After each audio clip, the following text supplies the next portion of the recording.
ஏசாயா 45 அதிகாரம் 2ஆம் வசனத்துல நான் உனக்கு முன்னே போய் கோணலானவைகளை செவ்வையாக்குவேன்.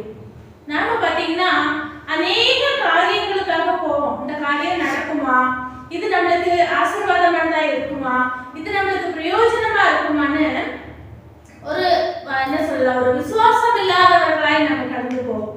அப்படி போகிற நாட்கள்ல ஆண்டவர் நம்மோடு கூட சொல்றாரு, நீ என்னை பின்பற்றி என்னை விசுவாசித்து என்னுடைய காரியத்துல நீ கீழ்ப்படிந்து நீதிமானாய் இருக்கும் பட்சத்துல உனக்கு முன்னே நான் போய் கோணலானவைகளை செவ்வையாக்குவேன். அது கோணல் தான். ஏன்னா நமக்கே அந்த காரியம் நடக்குமா நடக்காதா, இது நம்மளுக்கு ஆசீர்வதிக்கப்படுமான்னு ரொம்ப சந்தேகமா இருக்கும். ஏன்னா இது இந்த காலகட்டங்கள்ல இந்த பிசினஸ் நம்மளுக்கு நடக்குமா, இந்த தொழில் நம்மளுக்கு ஆசீர்வதிக்கப்படுமா, இந்த திருமணம் கை கூடுமா, அப்படி நிறைய நம்ம என்னவா இருப்போங்க, சந்தேகத்தோட தான் இருப்போம்.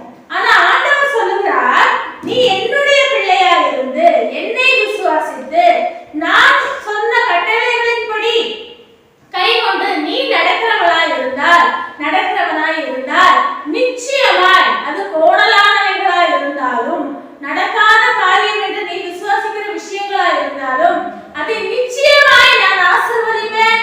அந்த விஷயத்துல உனக்கு எல்லா காரியத்திலும் நான் உன்னோடு கூட இருந்து உனக்கு துணையா இருந்து அந்த கோணலான காரியங்களை செவ்வையானதாய் நேரானதாய் சரியானதாய் நான் உனக்கு மாற்றி கொடுப்பேன் என்று சொல்கிறார்.